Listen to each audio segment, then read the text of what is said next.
எல்லாருக்கும் வணக்கம். Cheese kitchen click பண்ணதுக்கு ரொம்ப நன்றி. இன்றைக்கி சீஸ் கிச்சன் சேனலில் உருளைக்கிழங்கு வச்சு ஒரு சூப்பரான ஸ்நாக்ஸ் தான் பார்க்க போகிறோம். நல்ல முறுமுறுன்னு காரசாரமாக இந்த மசாலா பொட்டேட்டோ ஸ்நாக் தான் செம்ம டேஸ்ட்டாக இருக்கும். இது டீ, காஃபி இதுக்கெல்லாமே ரொம்ப ரொம்ப நல்லாயிருக்கும். ஸோ இது கண்டிப்பாக நீங்கள் ட்ரை பண்ணி பாருங்கள். இதை நான் எப்படி செஞ்சேன் அப்படின்னு பார்க்குறதுக்கு முன்னாடி மறக்காமல் சீஸ் கிச்சனுக்கு சப்ஸ்கிரைப் பண்ணுங்கள், லைக் பண்ணுங்கள், உங்கள் நண்பர்களுக்கும் இந்த வீடியோவை ஷேர் பண்ணி விடுங்க. இப்போ வாங்க வீடியோக்குள்ளே போகலாம். முதல்ல உருளைக்கிழங்கை நான் வேக வச்சு எடுத்துக்கிட்டேன். அதை நல்லா மசிச்சுக்கிட்டேன். அதில் நான் நல்ல குட்டி குட்டியாக நறுக்குன வெங்காயம் சேர்க்குறேன். அதுக்கப்புறம் கிரேட் பண்ண துருவின கேரட் சேர்க்குறேன். அதுக்கப்புறம் பச்சை மிளகாய் சேர்க்குறேன், பட்டாணி சேர்க்குறேன், பிரெட் க்ரம்ஸ் சேர்க்குறேன். பிரெட் க்ரம்ஸ் நான் ப்ரௌன் ப்ரெட்லேருந்து சேர்க்குறேன். நீங்கள் ஒயிட் ப்ரெட்டும் சேர்த்துக்கலாம்.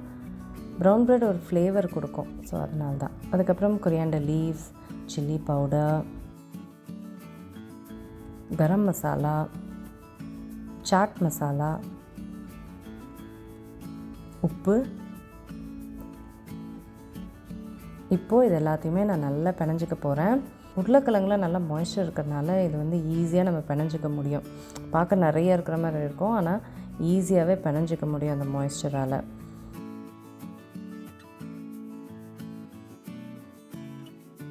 ஸோ நல்ல ஃபர்மாக இருக்குது. அதுக்கு மெயினாக பிரெட் க்ரம்ஸ் ஒரு பெரிய காரணம். ஸோ இங்கே பாருங்கள், ஈஸியாக என்னால் பிடிச்சிக்க முடியுது. ஸோ பிரெட் க்ரம்ஸ் ரொம்ப முக்கியம். அதை கண்டிப்பாக ஆட் பண்ணுங்கள், எல்லாம் எண்ணெயில் அப்படியே உருளைக்கிழங்கு பிரிஞ்சிரும். இப்போது இதை எல்லாத்தையும் நான் கையில் பிடிச்சிக்குவேன், ஷேப் மாதிரி பிடிச்சிக்குவேன். உங்களுக்கு என்ன ஷேப் வேணுமோ நீங்கள் பிடிச்சிக்கலாம். கையில் கொஞ்சம் எண்ணெய் தடவிக்கோங்க. எண்ணெய் தடவிட்டு இந்த மாதிரி ஷேப் பிடிச்சிக்கோங்க.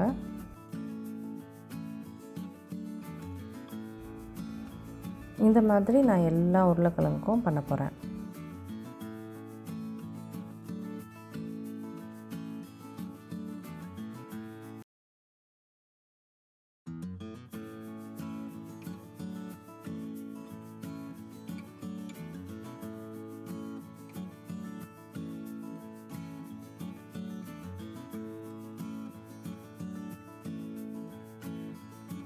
ஸோ எல்லாத்துலேயும் பண்ணியாச்சு.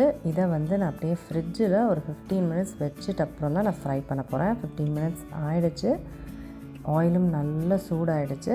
நல்ல ஹாட்டான ஆயிலில் இதை போடுங்க. ரொம்ப நிறைய ஆட் பண்ணிடாதீங்க. ஆட் பண்ணால் அந்த ஆயிலே அப்படியே பிரிய ஆரம்பிச்சிடும். ஸோ மேக்ஸிமமாக 5 to 6 போடுங்க. உங்கள் ஆயில் கம்மியாக ஆயில் சேர்க்குறீங்கன்னா ஒரு 3 ஓடையே நிறுத்திக்கோங்க.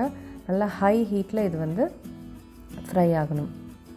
நல்லா கிறிஸ்பி ஆகணும். இந்த பாருங்கள், இந்த அளவுக்கு இது ஃப்ரை ஆகணும். அப்போ தான் நல்லா கிறிஸ்பியாக ஆகும். நல்லா முறுன்ட்டு அப்படியே மசாலோட சூப்பராக இருக்கும். இது அப்படியே ஸ்நாக்னும் சொல்லலாம், சாட் ஐட்டம்னும் சொல்லலாம். டெலிஷியஸாக இருக்குங்க. கண்டிப்பாக இதை டீ காஃபியோட ஒரு நல்ல காம்போவாக இருக்கும். கண்டிப்பாக ட்ரை பண்ணி பாருங்கள். நான் உங்களை சீக்கிரமாக அடுத்த வீடியோவில் சந்திக்கிறேன். வணக்கம்.